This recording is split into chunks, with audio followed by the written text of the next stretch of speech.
Oh, shit. Yeah. Here it comes. Okay, I'm ready. Boom, boom. Let's all go to court. Boom, boom. Let's go make some law now. Yeah. Some law. Ow. I say we go to court. Yes, let's go to court. We're a bunch of assholes who take up a whole hallway with our conversation. On July 9th, 1947, O.J. Simpson was born in Potrero Hill, California. His parents were Eunice and Jimmy Lee Simpson. His father was a chef and his mom was a bank administrator. Soon after O.J. was born, he developed rickets, which is a rare disease caused by a vitamin D deficiency, which leaves bones soft and weak. Because of this, O.J. had to wear special leg braces for support until the age of 5. When O.J. was a teenager, he joined the Persian Warriors, a street gang in California, which ended him up in the local youth guidance center countless times. Besides being a gang member, O.J. played high school football and he was an outstanding player on both sides of the ball. O.J. later decided that he would take his football career to the next level and ended up playing at USC from 1967 to 1968 as a running back and was a highly decorated football player. He even received the Heisman Trophy in 1968. Later in O.J.'s life, he was signed to the Bills organization in 1969 and he was later named the Man of the Year in the Bills magazine.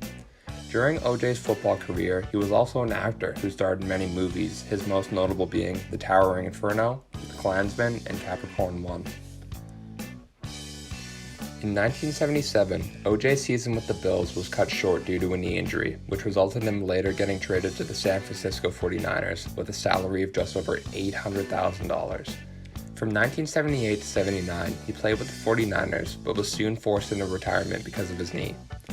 After O.J.'s football career, he stayed in the film industry, starring in a couple more movies and commentating on Monday Night Football for NBC, also featuring on SNL. Now, by this point, you may think to yourself, what else could a man want? Well, it turned out to be something much more sinister.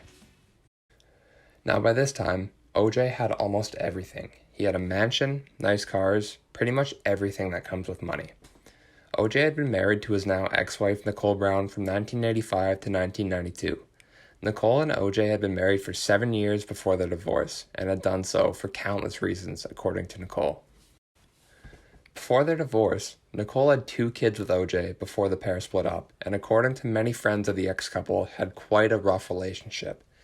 In 1989, O.J. had been charged with spousal abuse, which ended up in Nicole having a black eye, multiple cuts and bruises on the face, and even going as far as to tell police, "He's gonna kill me." Now, this was not the only account of things like this happening. There had been multiple phone calls made to the police by Nicole asking for help, with the angry voice of O.J. in the background. After the divorce, the couple had allegedly still been seeing each other on vacations with the kids in Mexico. O.J. even went as far as to mention the possibility of remarriage, even though O.J. was seeing multiple other women at the time. All of this talk of remarriage and the two finally getting along soon came to an abrupt end on the night of June 12, 1994, when Nicole Brown and her longtime friend and waiter at a local restaurant, Ron Goldman, were both found stabbed to death outside Nicole's home in California. The following matter of events are what happened before Brown and Goldman's murder. At 6:30 p.m., Nicole was seen leaving her daughter's dance recital. Later in the evening, a friend of O.J.'s, Brian Kalin, heard a loud banging noise outside the wall of his room and went outside to check it out. After that, around 10:45 p.m., Nicole's dog had been seen by a neighbor barking outside her house with its paws covered in blood. Lastly, around 11 p.m., O.J.'s limo driver, who had been waiting since 10:30, picked O.J. up and drove him to the airport, where O.J. boarded a scheduled flight to Chicago at 11:45 p.m.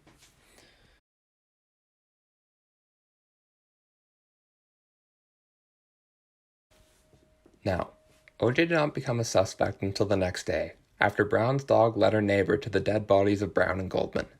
O.J. was in Chicago at the time that police showed up to his house around 4:30 in the morning, where they then found O.J.'s Bronco covered in bloodstains along with a bloody glove that had been a match to the one found near Goldman's body. A search for Simpson had now been issued later that morning. Searching O.J.'s home, police found many more blood trails around the house and in his Bronco. When O.J. learned of Brown's death, he later flew home and was handcuffed and questioned at the police station for hours. OJ had attended the funeral with a pair of his kids, but was not officially charged with the murders until June 17th. That would turn out to be an eventful day for OJ.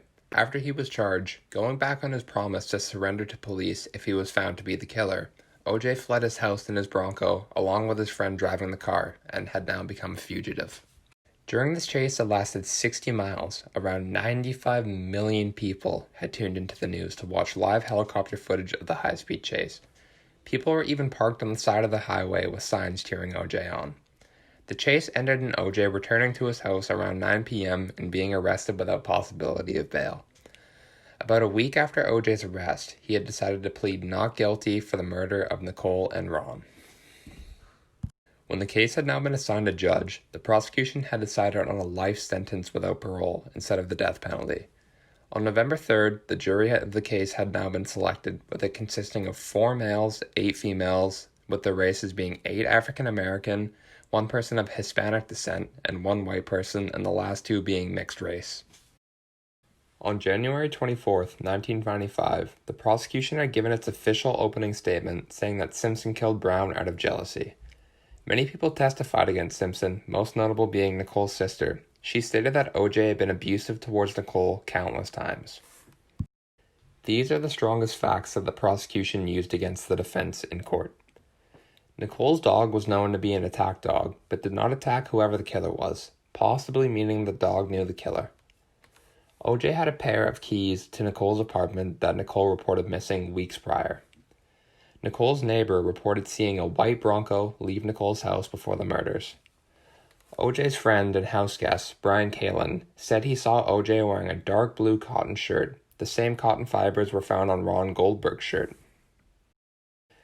Brian had also stated that he helped OJ load his bags into the limo the night of the murders and was told not to touch only 1 out of the 5 bags that were there. The prosecution thought that this may have contained the murder weapons and clothes. This bag was never seen again after OJ's trip when he returned. He was only seen with 4 bags at the airport.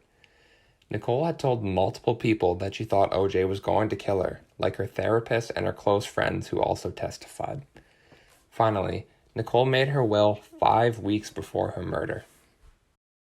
Now, since OJ had almost endless amounts of money, this meant that he could hire the dream team of defense attorneys, most notable being Robert Shapiro, Robert Blasser, and even Robert Kardashian. It seems that it would have been pretty obvious that OJ did it from all the facts and testimonies presented by the prosecution, but the defense, who specialized in DNA evidence, had presented facts to the jury that made them think otherwise. These are the 2 facts that pretty much alone swayed the jury to find OJ not guilty. The defense proved to the jury that the DNA samples that were presented had been mishandled in laboratory by scientists, making them out to be invalid. The defense also found evidence of alleged misconduct towards OJ carried out by the LAPD and lead detective of the case, Mark Furman. October 3rd, 1995, the verdict was announced rendering OJ is not guilty. After 253 days, the trial was over. OJ walked free. A man who seemingly was so obviously guilty walked away from the court with the only damage to him being the downfall of his reputation of a god in sports and film. OJ's case still stands as one of, if not the most publicized court cases in history of the world, with around 95 million tuning in to watch the high-speed chase, even interrupting the NBA Finals. The court case in general is what some may argue to be the spark of reality TV, with on the final day around 57% of the United States adult population tuning in to watch a sports legend accused of such terrible things walk away from the case a free man. However, even though OJ was found not guilty, on February 14, 1997, the heartbroken families of Ron Goldman and Nicole Brown filed a lawsuit against OJ, which the jury unanimously found OJ guilty. This awarded the 2 families punitive damage costs that amounted to $33.5 million, which would be about $55.4 million in 2020, but still have only received a small fraction of that amount. With all said and done for now, in 2000, OJ moved from his mansion in California to Florida, which oddly enough is one of the few states where assets such as cars, homes, and personal pensions cannot be seized by the government to cover debts and liabilities that have been rendered in court in other states. So basically, OJ doesn't really have to pay anything. After living in Florida for a while, OJ was pretty much kicked out of the state for what he did. He then later moved to Nevada where again, he was arrested for robbery and assault with a deadly weapon and ended up serving for his crimes. He was later released on parole and resided in Las Vegas where he now lives. OJ is 73 years old and spends a lot of his time playing golf and still denying that he ever did anything. This leaves everyone with one question. Do you think he did it?